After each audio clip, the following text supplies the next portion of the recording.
अरब के एक दूर दराज बस्ती में रफीक नाम का लकलहारा रहता था। गुर्बत उसके घर की पुरानी दीवार की तरह चिपक कर रह गई थी।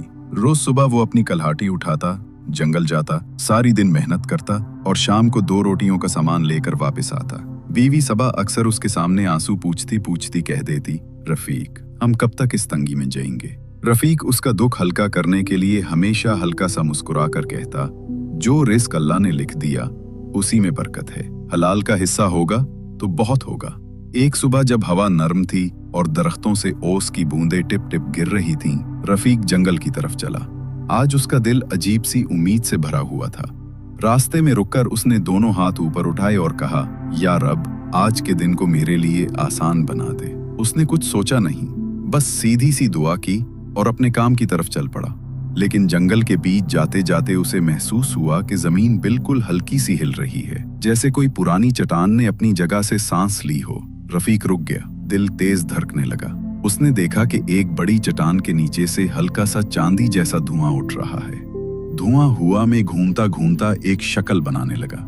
एक लंबा कद, रोशन चेहरा, मगर आंखों में गहरी उदासी। वो एक जनजादी थी। रफीक की सांसें रुक सी गईं। वो आहिस्ता से पीछे हटा और जनजादी की आवाज गूंजी, इंसान, तू कौन है? मैं नफीसा हूँ, जिन्नों की कबीले की औलाद से। सदियों से इस चट्टान में बंद थी, आज तूने मुझे आजाद किया है। रफीक ने सांस संभाली।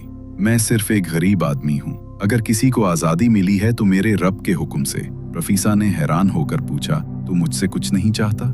सोना, चांदी, दौलत, कुदरती कुव्वत, कुछ भी? रफीक ने सर झुकाया। मैं अपनी हाजत सिर्फ अल्लाह से मांगता हूँ। इंसान हो या जिन, सब कमजोर हैं। नफीसा के चेहरे पर पहले सख्ती थी, फिर आहिस्ता आहिस्ता वो नर्म हो गई। उसने पहली बार रफीक को इज्जत भरी नजरों से देखा।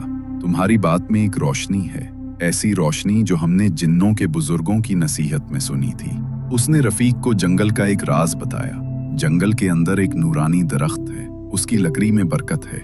जो इसे हलाल काम में इस्तेमाल करे उसकी रोजी बढ़ जाएगी, मगर एक शर्त है, अगर कभी तुम्हारा दिल नफ्स के पीछे भाग गया तो ये बरकत तुमसे छिन जाएगी। रफीक ने इस राज को अमानत समझकर वादा किया, मैं हर हाल में अपने मालिक की रजा पर राजी रहूंगा।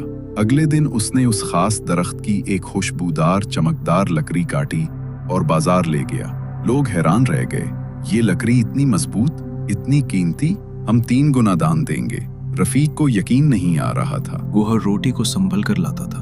आज लोग उसके पास लाइन लगाए खड़े थे। कुछ ही दिनों में उसकी रोजी बढ़ती गई। बच्चों के चेहरे रंग बिरंगे हो गए। सबा के दिल से तांगी का बोझ उतर गया और घर में अल्हम्दुलिल्लाह की गूंज हर वक्त उठी रहती। लेकिन हर बरकत के साथ कुछ परीक्षाएं भी होती हैं। गांव का एक अमीर और बदनाम आदमी जरार, जो हमेशा हसद के जहर में बिगा हुआ रहता, रफीक की तरक्की बर्दाश्त नहीं कर सका। वो लोगों के बीच अफवाहें फैलाने लगा, रफीक ने जिन पाल रखा है, एक जिन उसे दौलत दे रहा है। कुछ लोग हंसकर नजरअंदाज कर देते, कुछ लोग डर के मारे बातें बनाने लगे। रफीक चुप रहता, क्योंकि वो जानता था कि सच को साबित करने के लिए आवाज नहीं, वक्त चाहिए। मगर जरा रुकने वाला नहीं था। एक रात वो अपने आदियों के साथ मशालें लेकर रफीक के घर को घेरने आया। रफीक, उसकी चीख गूंजी, आज हम तुम्हारा राज समझे बगैर नहीं जाएंगे। सच्चा है तो साबित कर, झूठ है तो तेरा घर जला दूंगा। सबा और बच्चे रो रो कर रफीक को पकड़ने लगे। रफीक ने पर्दे के पीछे से सीधा जवाब दिया, मेरा कोई राज नहीं, जो है अल्लाह का दिया है।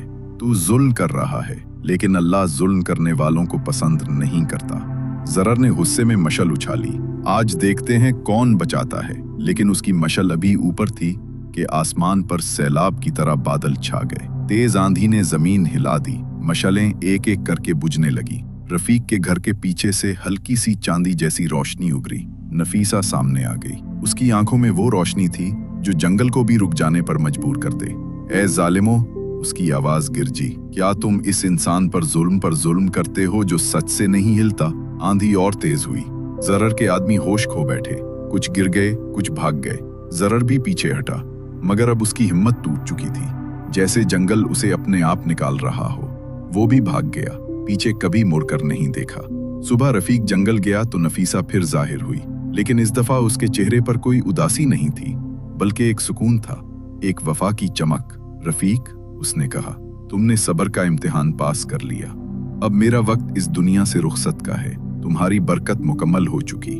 अब से तुम अपने दम पर चल सकते हो। रफीक ने पूछा, फिर कब मिलोगी?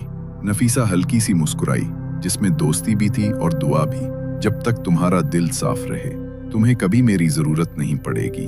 तुम्हारा रब तुम्हारे साथ है। फिर वो धुआं बनी और जंगल की रोशनी में घुल गई।